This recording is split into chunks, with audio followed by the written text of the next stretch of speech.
राजनीति में आज बात मणिकर्णिका घाट को लेकर मचे सियासी घमासान की। मणिकर्णिका के लिए खुद सीएम योगी मैदान में उतरे और विपक्ष के आरोपों पर सीधा पलटवार मुख्यमंत्री ने किया। झूठी तस्वीरों, एआई से गढ़े दुष्प्रचार और विरासत को बदनाम करने की साजिश बताते हुए योगी ने साफ कहा कि काशी का विकास रुकेगा नहीं। कांग्रेस और समाजवादी पार्टी पर हमला बोलते हुए सीएम योगी ने कहा कि मणिकर्णिका कॉरिडोर का पूरा विजन जो है वो अपने अंतिम मंजिल तक पहुंचेगा। ये पूरा विकास का खाका तैयार है।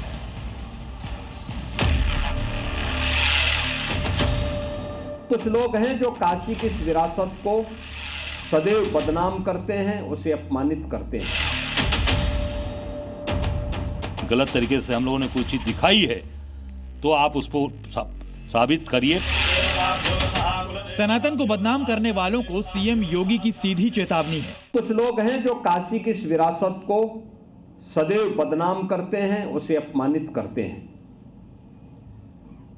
मुझे याद है जब काशी विश्वनाथ धाम का निर्माण हो रहा था,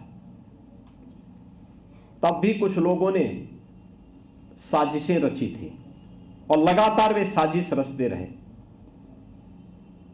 2019 में काम जब प्रारंभ हुआ तब से लेकर के और 2023 तक लगातार 2021 तक लगातार उनके द्वारा साजिशें होती रही, लगातार साजिशें होती रही।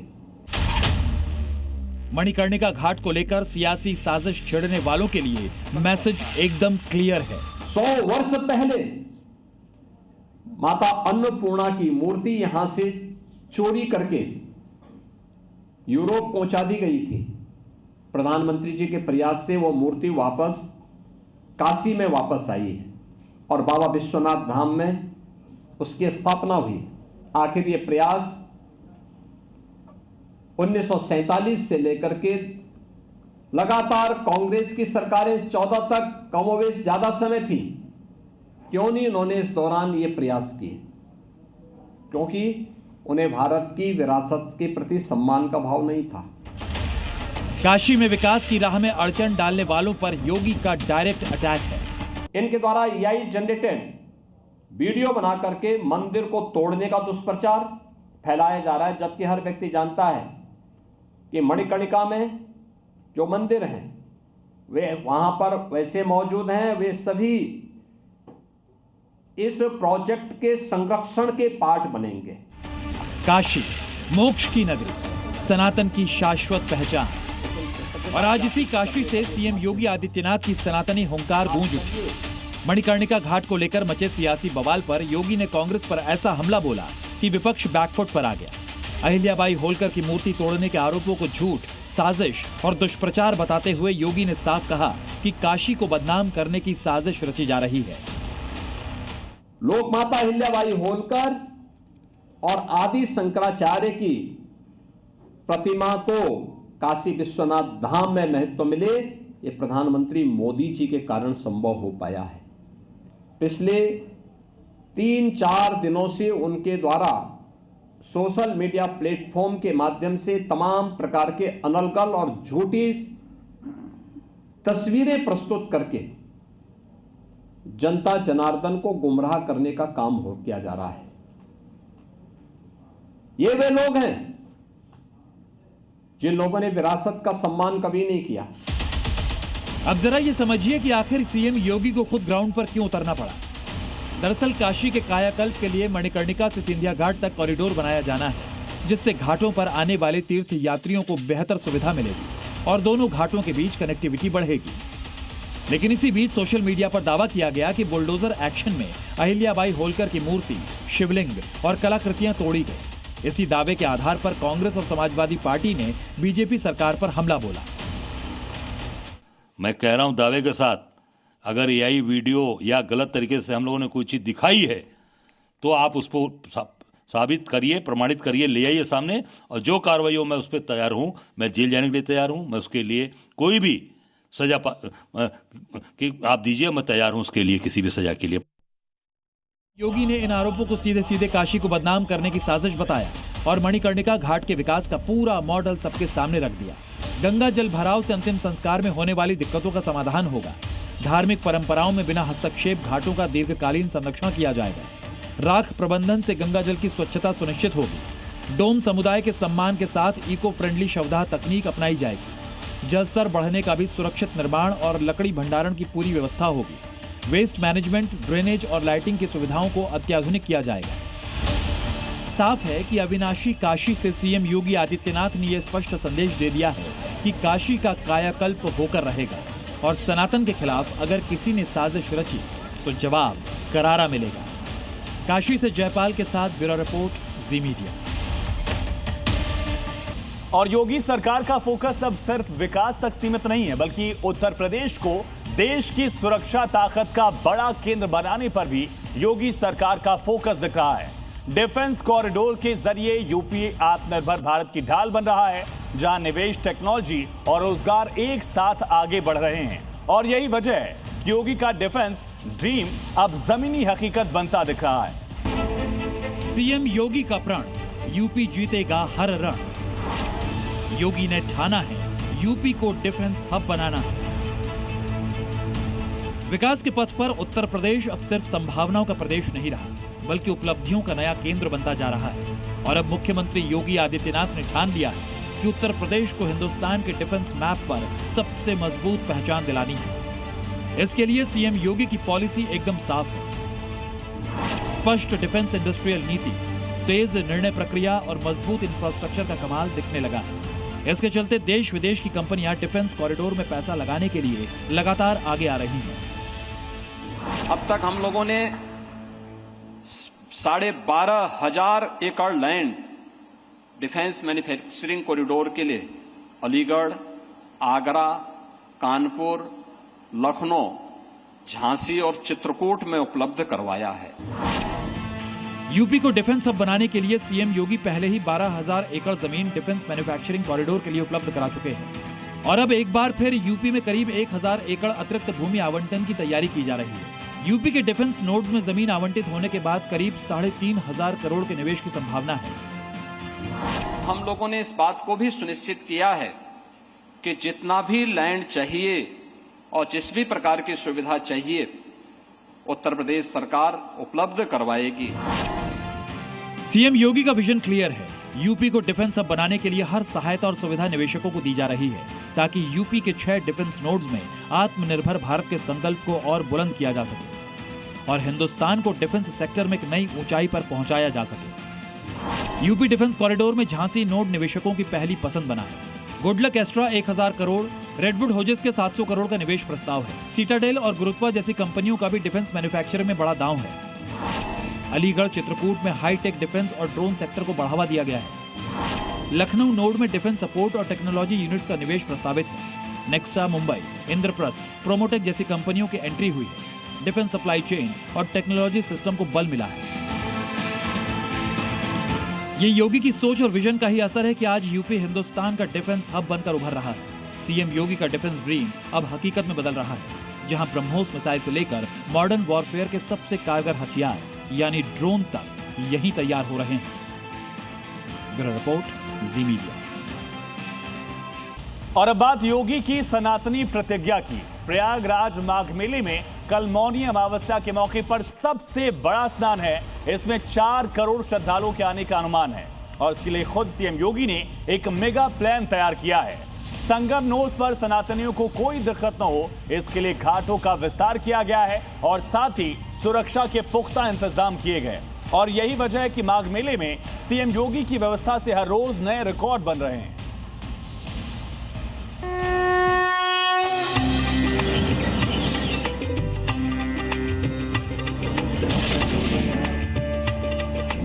प्रयागराज का माघ मेला आस्था, संस्कृति और आध्यात्मिक परंपरा का अद्भुत संगम है। चारों तरफ हर हर गंगे और हर हर महादेव का जयघोष, जो हर सनातनी को गर्व महसूस करा रहा है। इस अलौकिक और अद्भुत पल का गवाह बनने के लिए देश ही नहीं विदेश से भी श्रद्धालु जुटे हैं। सीएम योगी की सनातनी प्रतिज्ञा से यहां हर दिन नए रिकॉर्ड बन रहे हैं।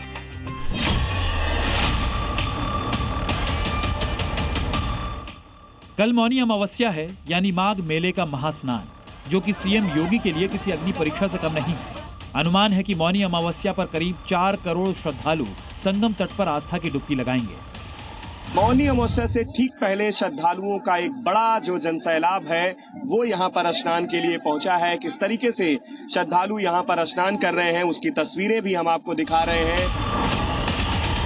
माघ मेला के सबसे बड़े स्नान के लिए प्रशासन ने खास तैयारियां की हैं। 3.69 किलोमीटर के एरिया में 16 नए स्नान घाट बनाए गए हैं। संगम नोज पर स्नान घाट का विस्तार किया गया है। काली घाट पार्ट 2 भी तैयार किया गया है। मौनी अमावस्या पर करीब 4 करोड़ लोगों के आने का अनुमान है।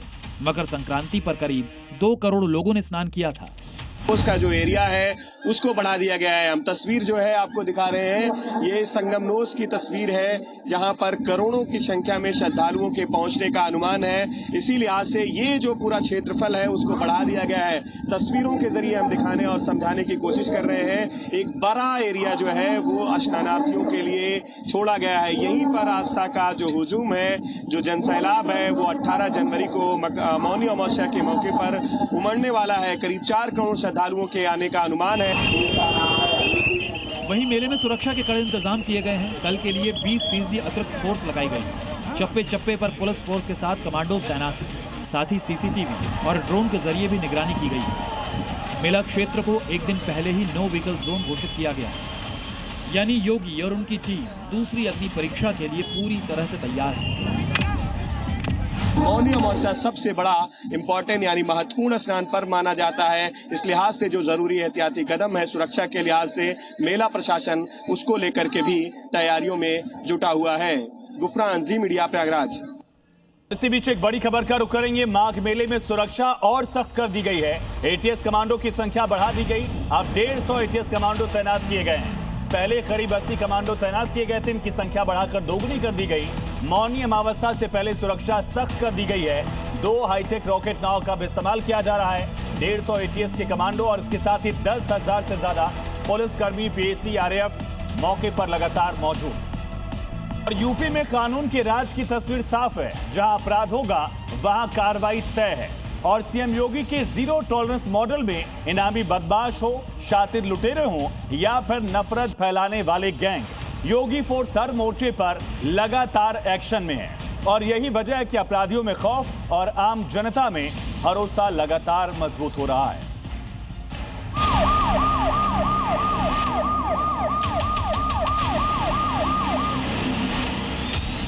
उत्तर प्रदेश में अपराधियों की एक ही जगह है, या तो सलाखों के पीछे या फिर यमलोक। यूपी में क्राइम करने वालों को गोली से नहीं बुलेट से जवाब दिया जा रहा है। यूपी पुलिस को सीएम योगी आदित्यनाथ का फ्री हैंड है। अपराध और अपराधियों के खिलाफ जीरो टॉलरेंस की पॉलिसी और उत्तर प्रदेश को क्राइम फ्री स्टेट बनाने का फुल कमिटमेंट। पुलिस आगे आगे दौड़ती थी और गुंडे उसको पीछे से दौड़ाते थे। अब वह यूपी नहीं है, अब ये वो यूपी है जो हर प्रदेशवासी को सुरक्षा की गारंटी तो देता है, लेकिन हर गुंडे को इसके लिए चेतावनी भी देता है कि सुधर जाओ, नहीं तो यमराज के यहाँ जाने के रास्ते भी खुले हुए हैं और यमराज का बुलावा आ जाएगा। ये तस्वीरें योगी आदित्यनाथ के इसी कमिटमेंट का नतीजा है कि अपराधी थर थर कांप रहे हैं। रायबरेली में योगी फोर्स ने 25,000 के इनामी बदमाश को दबोचा, तो फिरोजाबाद में 2 लुटेरों पर पुलिस ने शिकंजा कसा। रायबरेली में पुलिस ने बड़ी कामयाबी हासिल की है। पिछले साल कोर्ट परिसर में पुलिस को चकमा देकर फरार हुआ 25,000 का इनामी बदमाश मुठभेड़ के बाद गिरफ्तार कर लिया गया। घायल बदमाश की पहचान नाहर नट और राहुल नट के रूप में हुई, जिस पर 23 से ज्यादा संगीन मुकदमे दर्ज हैं। मुठभेड़ में आज गिरफ्तार हुआ है और रायबरेली पुलिस द्वारा बहुत ही अच्छा गुड वर्क किया गया है। और ये 25,000 का इनामिया भी था और उसको अस्पताल में इलाज हेतु भेजा गया है।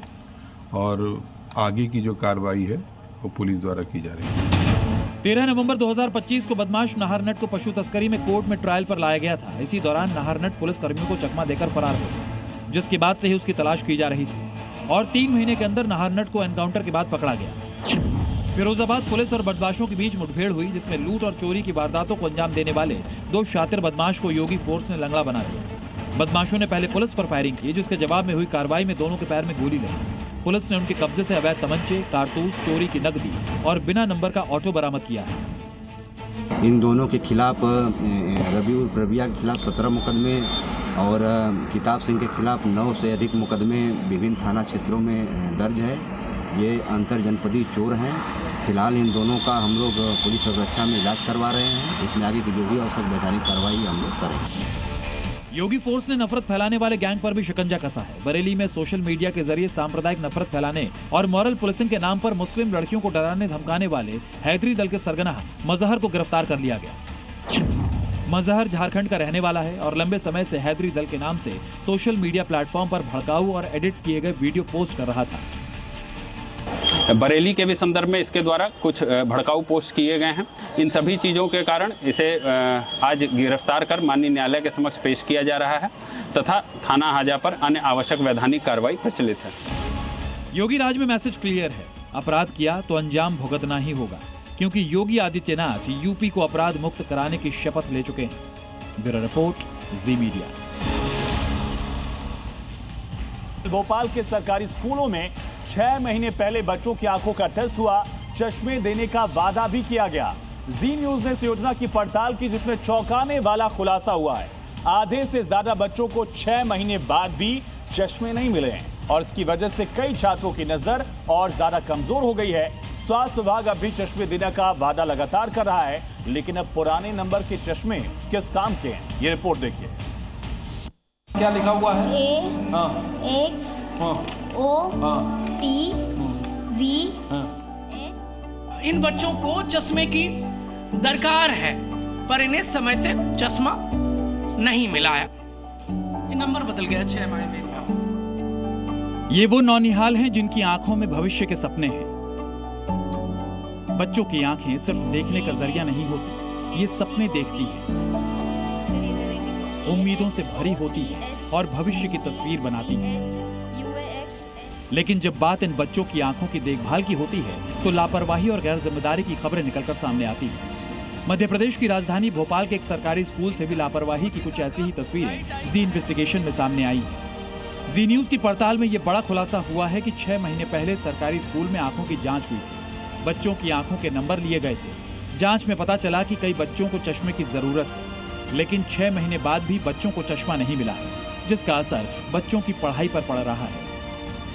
ये जो टीचर हैं वो बोर्ड पर ये जो लिख रही हैं, ये बच्चे ठीक से दूर से देख नहीं पाते हैं। हाँ, 150 से ज्यादा बच्चों का आई चेकअप हुआ था, जिनमें से आधे बच्चों को चश्मा मिल गया, लेकिन आधे अभी भी इंतजार कर रहे हैं। 6 माह पहले हुई जांच का नंबर यदि 6 माह बाद चश्मा दिया जाएगा तो कैसे देख पाएंगे?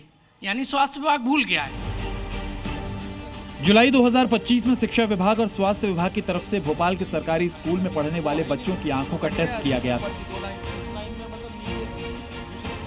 जांच में पता चला कि 5297 छात्रों की नजरें कमजोर हैं, लेकिन स्वास्थ्य विभाग अभी तक केवल 1975 बच्चों को ही चश्मा मुहैया करा पाया है।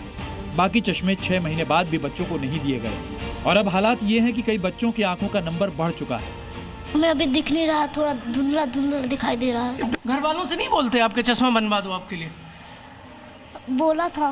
क्या बोले? वैसे नहीं है क्या बोलते हैं पापा? बोले भी बाद में करवा देंगे। ऐसे एक नहीं दर्जनों स्कूल और सैकड़ों बच्चे हैं जिनको सरकारी मदद की जल्द जरूरत है, लेकिन आज तक इन्हें ये मदद नहीं मिल पाई है और बच्चे धुंधली आंखों से ही भविष्य का रास्ता तलाशने को मजबूर हैं। इन बच्चों को चश्मे की दरकार है। सर हम वो देख लेते हैं, दूर से देख लेते हैं, बस ज्यादा देर तक नहीं देख पाते। जी न्यूज की टीम जब आई स्पेशलिस्ट को लेकर स्कूल पहुंची तो उन्होंने चौंकाने वाला खुलासा किया। उन्होंने कहा कि जुलाई में चेकअप के बाद तुरंत चश्मे दिए जाने चाहिए थे, लेकिन अब पुरानी जांच के चश्मे किसी काम के नहीं हैं और कई बच्चों की आंखों के नंबर तक बदल गए हैं।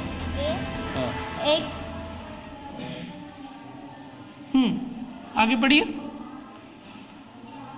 60 विजन लिखा हुआ है, जबकि इनका राइट आई में 624 विजन है। प्रॉपर चेकअप भी नहीं हुआ, मुझे लगता है चेंज हो गया। एक आइज का चेंज हो गया। चेंज हो गया। कौन सी आइज का चेंज हो गया? लेफ्ट का थोड़ा सा चेंज है, पर ठीक है, कोई दिक्कत नहीं, पर चश्मा तो इनको समय पे चाहिए। इस पूरे मामले में जी न्यूज की टीम ने CMHO से भी बात की तो उन्होंने मामले को गोल मोल घुमाने की कोशिश की। बाकी हम लोग पास बने नहीं थे, अब आ गए हैं, उनको ही बांट देंगे। हम लोग 500-600 के हमारे पास आ चुके हैं, तो उनको भी बांट देंगे। अब पुराने नंबर का चश्मा कैसे काम आएगा? तो हम चेक कराएंगे ना, उसको चेक करा के ही देंगे दोबारा उनको। क्या लगता है निचले स्तर पर कि जल्दी से वितरण हो जाना चाहिए था, कोई लेट लतीफ़ी? बच्चों का चश्मा लंबा जल्दी बढ़ता नहीं है, पहली बात तो, है ना। दूसरा, जिसका बढ़ा भी गया होगा तो उनको रिवाइज करके दूसरा चश्मा प्रदान किया जाए। मध्य प्रदेश में बच्चों की आंखों को स्वस्थ रखने के लिए स्वास्थ्य विभाग और शिक्षा विभाग ने विशेष जांच अभियान चलाया था, लेकिन अब पूरी प्रक्रिया सरकारी लापरवाही की भेंट चढ़ता दिख रहा है और इस पूरी लापरवाही का खामियाजा सिर्फ और सिर्फ राज्य के नौनिहालों को उठाना पड़ रहा है। राजधानी भोपाल में सैकड़ों की तादाद में बच्चे इंतजार कर रहे हैं कि स्वास्थ्य सिस्टम उनको चश्मे सौंप दे। यदि जुलाई का हुआ आई चेकअप का यदि चश्मा अब सौंपा जाएगा तो स्वाभाविक है बच्चों के जो आंखों के नंबर हैं, आई चेकअप के नंबर हैं, वो कम ज़्यादा हो गए होंगे, तो बच्चे कैसे देख पाएंगे। विडंबना और सिस्टम की लापरवाही देखिए, बच्चों की पढ़ाई में व्यवधान उनकी नज़र की कमजोरी बनी हुई है। रजत दुबे के साथ प्रमोद शर्मा, जी मीडिया। मध्य प्रदेश से कांग्रेस के दो ऐसे बयान बहादुर सामने आए जिनकी जुबान ने न सिर्फ राजनीति को शर्मसार किया बल्कि समाज में जहर घोलने का काम भी किया है। एक तरफ आदिवासी समाज को लेकर कांग्रेस के नेता प्रतिपक्ष का बयान और दूसरी तरफ रेप जैसे गंभीर अपराध पर हिंदू समाज को कटघरे में खड़ा करने वाली थियरी। सवाल यह है कि क्या कांग्रेस की राजनीति अब बयानबाजी और समाज को बांटने तक ही सीमित रह गई है?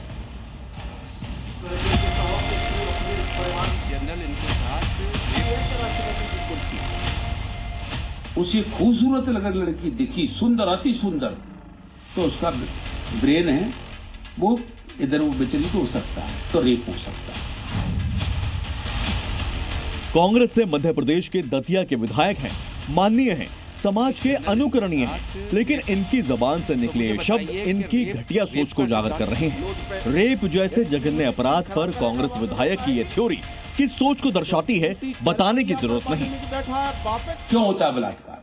उनके धर्म ग्रंथों में इस तरह की निर्देश दिए गए, तो ये लिखा है कि इस जाति के साथ सहवास करने पर ये तीर्थ का फल मिलेगा, इसके साथ ये सहवास करने पर फलाना तीर्थ का मिलेगा, इसको ये करेगा, तो अब वो नहीं जा पाता उस तीर्थ को।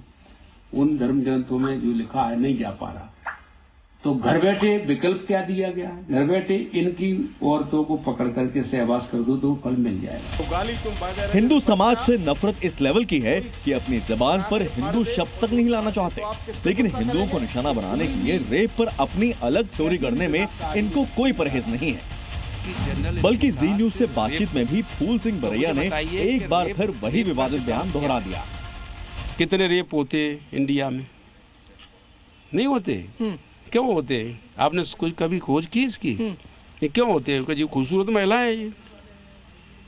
Schedule caste, schedule tribe, most OBC की जनरल इनके साथ रेप होते हैं। तो मुझे बताइए कि रेप का सिद्धांत क्या है? कि कोई महिला उसे खूबसूरत दिख जाए, वो आपा खो बैठे, तो ये खूबसूरत दिखती हैं जी। क्यों होते हैं? आप बताइए। नहीं तो इसके ऊपर आप भी कभी थीसिस कीजिए। नहीं, आप बता दीजिए, हो सकता है आप कुछ कहना चाह रहे हैं। नहीं, मैं कुछ नहीं कर... इनको ही क्यों टारगेट करते हैं? नहीं, वो टारगेट तो इसलिए करते हैं कि ये हिंदू है ही नहीं। हिंदू होते तो टारगेट करते हैं क्या? बरैया के इस बयान को लेकर मध्य प्रदेश के सीएम मोहन यादव ने राहुल गांधी को घेरा और बरैया के खिलाफ सख्त एक्शन की मांग की। कांग्रेस के नेताओं के और खास करके कांग्रेस के वरिष्ठ नेता राहुल गांधी आ रहे हैं और समाज में से जहर घोलने वाले बयान दे करके फूल सिंह बरैया ने जो सामाजिक विद्वेष फैलाने का काम किया है, मैं उम्मीद करूंगा कि राहुल गांधी जी आकर के अपने विधायक से भी कहे, सस्पेंड करे, पार्टी से बाहर करे, लगे कि हाँ उनके मन में समाज के बाकी वर्गों के लिए भी कोई सम्मान है। बीजेपी प्रवक्ता संबित पात्रा ने गांधी परिवार से बरैया की नजदीकी दिखाने के लिए प्रेस कॉन्फ्रेंस कर राहुल गांधी के साथ बरैया की फोटो दिखाई और महिलाओं के लिए नारा देने वाली प्रियंका गांधी से पूछा कि क्या अब वो बरैया को पार्टी से बर्खास्त करवाएंगी। मगर प्रियंका वाड्रा जी जो कहती थी लड़की हूं, लड़ सकती हूं, मैं आशा करता हूं शाम तक वो वक्तव्य देंगी। शाम तक वो अपनी माताश्री के पास जाके कहेंगी कि बरैया जी को पार्टी से बर्खास्त किया जाए। अब कांग्रेस के एक और बयान बहादुर से भी मिल लीजिए। मध्य प्रदेश के नेता प्रतिपक्ष हैं, लेकिन सोच नफरती है। आदिवासी कोड की बात आती है तो हम उस पर मंथन करना चाहिए कि आदिवासी कोड इस देश के अंदर आदिवासियों को भी होना चाहिए। कांग्रेस नेता प्रतिपक्ष की मांग सीधे सीधे सामाजिक विभाजन की तरफ इशारा करती है, जहां एक बार फिर पहचान की राजनीति को हवा देने की कोशिश दिखाई देती है। कांग्रेस के बयान बहादुर के खिलाफ बीजेपी हर फ्रंट से हमले कर रही है, लेकिन सबसे बड़ा सवाल यही है, सनातनी सभ्यता और हिंदू समाज को टारगेट करने वाले विधायक पर कांग्रेस का स्टैंड और एक्शन क्या होगा। ब्यूरो रिपोर्ट, जी मीडिया। और अब बात उत्तर प्रदेश के बिजनौर की। बिजनौर में एक डॉगी की भक्ति साधना से हर कोई हैरान है। पूरा सोशल मीडिया जो है वो इस डॉग के वीडियो से इस समय चर्चा में है। करीब एक हफ्ते तक डॉगी दुर्गा और हनुमान प्रतिमा की परिक्रमा लगा रहा है, वो भी बिना कुछ खाए पिए। कोई इसे चमत्कार मान रहा है तो कोई डॉगी को भैरव बाबा का अवतार मानकर उसकी पूजा भी कर रहे हैं, और कोई कह रहा है इस डॉग को इलाज की जरूरत है। ये रिपोर्ट देखिए।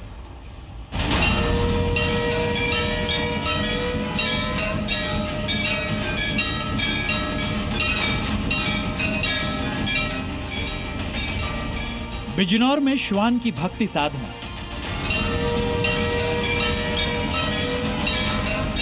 श्वान अन्न जल त्याग कर भक्ति में लीन। पहले मां दुर्गा, फिर बजरंगबली की परिक्रमा।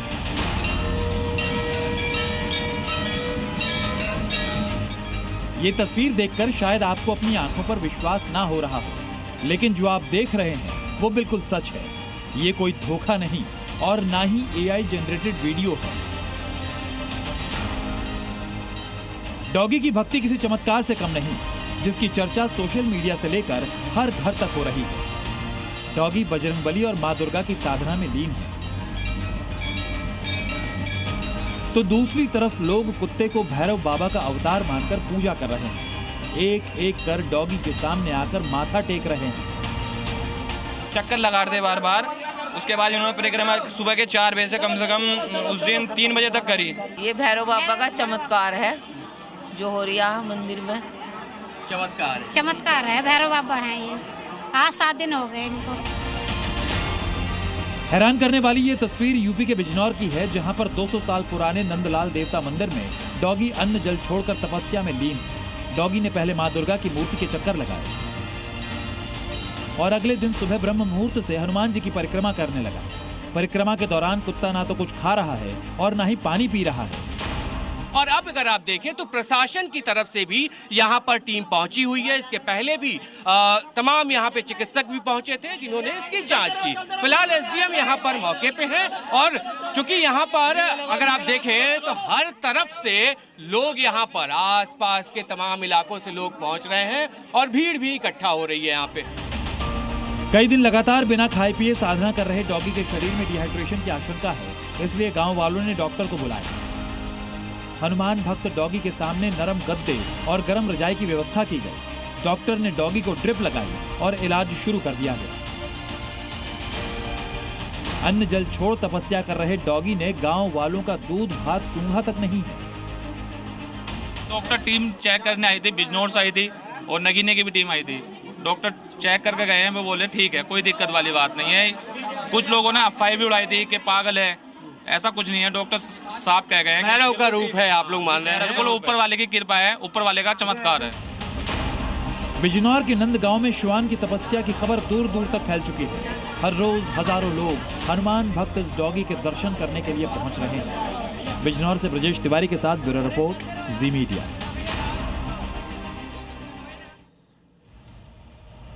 ऑपरेशन सिंदूर में हार के बाद पाकिस्तान का मुल्ला मुनीर भारत के खिलाफ नई साजिश में जुटा हुआ है। ड्रोन के जरिए भारत में हथियार और आतंकियों को खाद पानी देने में जुटा है, लेकिन भारत के खिलाफ पाकिस्तान की साजिश भी नाकाम हो चुकी है, क्योंकि पाकिस्तान जिस चीन से दरअसल ड्रोन की भीख मांग रहा था वो उसे मिली नहीं है। यानी मुनीर की गद्दारी ने पाकिस्तान के सिर से चीन का हाथ भी छीन लिया है।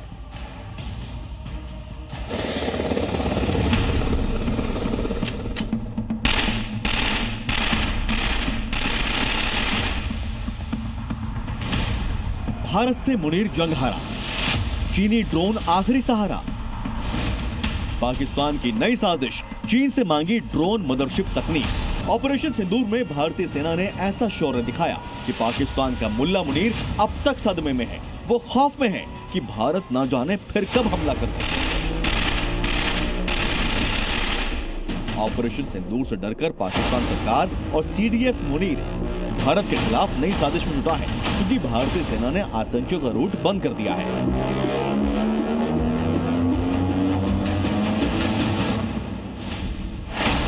जिसके बाद पाकिस्तान ड्रोन के जरिए भारत में हथियार और ड्रग्स भेजने की कोशिश कर रहा है। जम्मू कश्मीर के पुंछ और सांबा सेक्टर में लगातार संदिग्ध ड्रोन मूवमेंट हो रही है, लेकिन भारतीय सेना अलर्ट है। जिसके बाद आतंकी पाकिस्तान चीन के भरोसे बैठा है। पाकिस्तान चीन से ड्रोन मदरशिप तकनीक मांग रहा है। पाकिस्तान ने चीन से 3600 ड्रोन एक साथ छोड़ने की तकनीक मांगी थी, हालांकि ये डील नहीं हो पाई। इसके बाद पाकिस्तान ने चीन से दर्जनों ड्रोन सिंगल ड्राइव में छोड़ने की तकनीक मांगी है। मौजूदा समय में पाकिस्तान से आने वाले ड्रोन सिंगल होते हैं। ऑपरेशन सिंदूर के दौरान पाकिस्तान के हथियार भारत का कुछ भी नहीं बिगाड़ पाए थे। भारतीय मिसाइलों ने पाकिस्तान के 11 एयरबेस और 9 आतंकी ठिकानों को तबाह कर दिया था। भारतीय मिसाइलों को रोकने का पाकिस्तान के पास कोई जवाब नहीं था। पाकिस्तान अब ऐसे ही युद्ध लड़ने की तैयारी कर रहा है।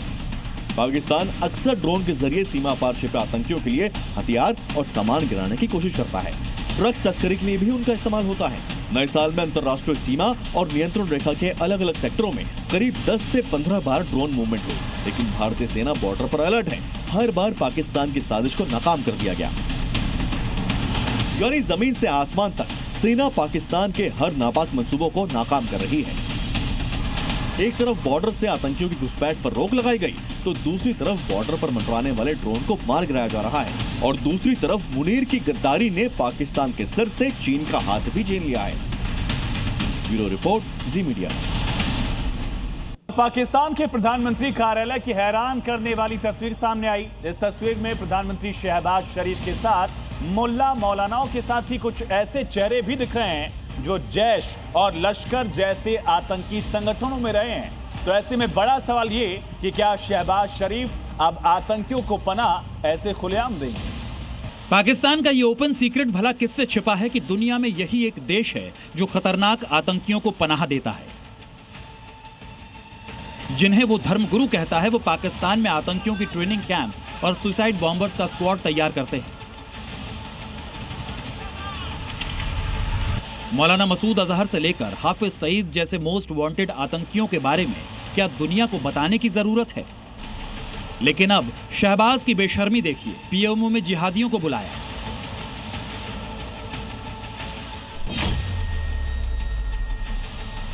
जिहादियों के साथ फोटो खिंचवाई, पीएमओ की कमेटी में शामिल किया। इस फोटो पर गौर कीजिए।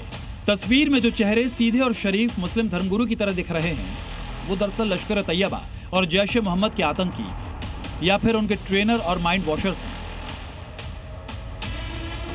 शहबाज के दफ्तर में इन मौलानाओं की तस्वीर पूरी दुनिया में वायरल है। पाकिस्तान इसे पीएमओ की नई कमेटी और प्रतिनिधि मंडल का हिस्सा बता रहा है, लेकिन हम आपको बताते हैं कि इनकी हकीकत क्या है। शहबाज ने मौलानाओं की कमेटी को पैगाम अमन नाम दिया है। इसका अध्यक्ष हाफिज ताहिर मसूद अशरफी को बनाया गया है। हाफिज ताहिर का संबंध जैश और लश्कर जैसे आतंकी संगठनों से रहा है। शहबाज की यह कमेटी पाकिस्तान की मस्जिदों में नमाज के साथ खास संदेश देगी। जुमे की नमाज के साथ कश्मीर जिहाद के लिए तकरीरें दी जाएंगी। यह कमेटी सोशल मीडिया और डिजिटल प्लेटफॉर्म पर भारत विरोधी अभियान छेड़ेगी।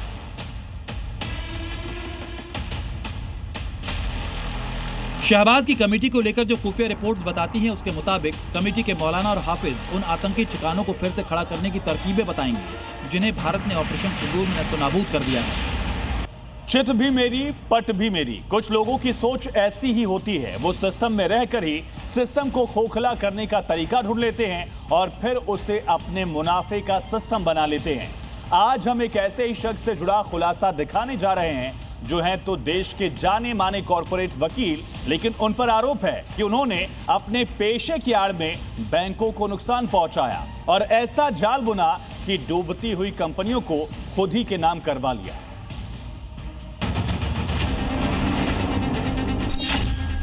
₹200 करोड़ रुपए की कीमत की प्रॉपर्टी क्या महज 25 करोड़ रुपए में खरीदी जा सकती है? आप सोच रहे होंगे कि आखिर ऐसा कैसे मुमकिन है, लेकिन ये कारनामा कर दिखाया है एक शख्स ने। लेकिन इसके लिए तरीका अपनाया गैर कानूनी। नाम आलोक धीर, पेशा जाने माने कॉर्पोरेट वकील। आरोप दिवालिया में चल रही संपत्तियों को अवैध तरीके से खरीदना। आलोक धीर ऐसे कॉर्पोरेट वकील हैं जो दिवालिये में फंसी संपत्तियों के लिए केस लड़ते हैं, लेकिन इसी केस के दौरान वो उन संपत्तियों को अपनी ही कंपनियों के जरिए हासिल करने के लिए पर्दे के पीछे खेलते हैं। राजस्थान के जैसलमेर में मौजूद फोर्ट रजवाड़ा और गोदासन होटल को देश के सबसे बड़े bank state bank of India ने 24 करोड़ का कर्ज दिया था, लेकिन होटल के उस समूह ने स्टेट बैंक ऑफ इंडिया का वो कर्ज चुका नहीं पाया, जिसके बाद उस कर्ज को एनपीए घोषित कर दिया गया। बाद में आलोक धीर से जुड़ी कंपनी एल्केमिस्ट एआरसी ने उस कर्ज को ट्रांसफर कर दिया। आरोप है कि यहीं से आलोक धीर ने बड़ा खेल खेला। आरोप है कि उस होटल की प्रॉपर्टी की मार्केट वैल्यू उस वक्त 200 करोड़ रुपए थी। वो आलोक धीर की झोली में सिर्फ और सिर्फ 25 करोड़ रुपए में आ गए। जैसलमेर की जिला अदालत ने अक्टूबर 2021 में इस डील को धोखाधड़ी माना और एसबीआई के अधिकारियों और अल्केमिस्ट एआरसी के मालिक की गिरफ्तारी का वारंट भी जारी कर दिया। इस धोखाधड़ी के केस में साल 2021 में एसबीआई के पूर्व चेयरमैन प्रदीप चौधरी गिरफ्तार भी हो चुके हैं। बाद में राजस्थान हाईकोर्ट ने अल्केमिस्ट एआरसी के मालिक की गिरफ्तारी पर अंतरिम रोक लगा दी। हालांकि अभी भी मामला कोर्ट में पेंडिंग है। इसमें आलोक धीर को अभी तक क्लीन चिट नहीं मिली। इस मामले में जी मीडिया ने आलोक धीर से सवाल पूछा तो उनकी तरफ से सफाई आई कि 200 करोड़ की वैल्यूएशन अदालत के किसी रिकॉर्ड में नहीं है। एसबीआई के मूल्यांकन में संपत्ति की कीमत लगभग 40 करोड़ 69 लाख रुपए है। इससे पहले आलोक धीर से जुड़ी कंपनी अल्केमिस्ट एआरसी की संदिग्ध भूमिका गुरुग्राम की एक बेशकीमती जमीन की खरीद बिक्री से जुड़ी है। अल्केमिस्ट एआरसी के पास कमेटी ऑफ क्रेडिटर्स में वोटिंग का 35% अधिकार था। उस कंपनी के प्रतिनिधि ने ईडी के सामने बयान दिया कि उन पर दबाव डाला गया ताकि वो एक्सपर्शन कैपिटल के पक्ष में वोट डालें। अब ऐसे में सवाल ये कि क्या कोई एक कंपनी किसी दूसरी कंपनी पर ऐसा दबाव डाल सकती है जिसका प्रमोटर खुद ही एक वकील हो। आलोक धीर धीर एंड धीर एसोसिएट्स के मैनेजिंग पार्टनर हैं। अल्केमिस्ट एआरसी में नॉन एग्जीक्यूटिव डायरेक्टर हैं और दिवाला प्रक्रिया से जुड़ी हुई संस्थाओं से भी वो जुड़े हुए हैं। आलोक धीर पर हितों के टकराव का भी आरोप है। ऐसा ही एक मामला है आलोक धीर की कंपनी धीर एंड धीर एसोसिएट्स के खिलाफ। आरोप है कि धीर एंड धीर एसोसिएट्स एक तरफ मद्रास पेट्रोकेम नाम की कंपनी का केस लड़ रही थी, वहीं दूसरी तरफ आलोक धीर की एसेट रिकंस्ट्रक्शन कंपनी यानी एआरसी ने मद्रास पेट्रोकेम का कर्ज खरीद लिया। मतलब आलोक धीर एक तरफ जिस कंपनी के लिए केस लड़ रहे थे, दूसरी तरफ अपनी ही दूसरी कंपनी के जरिए उसी कंपनी का कर्ज खरीद रहे थे। ये सिर्फ बिजनेस नहीं है, बल्कि ये नैतिकता का उल्लंघन है। एक कॉर्पोरेट वकील जिसका काम है कंपनियों को न्याय दिलवाना, लेकिन वो वकील अलग अलग मामलों में खुद ही कानून के कटघरे में खड़ा है। वजह है पैसा और धोखे में रखकर मुनाफा कमाना। आरोप गंभीर है और अदालतों में। परिवेश वात्सयन, जी मीडिया स्पेशल इन्वेस्टिगेटिव टीम।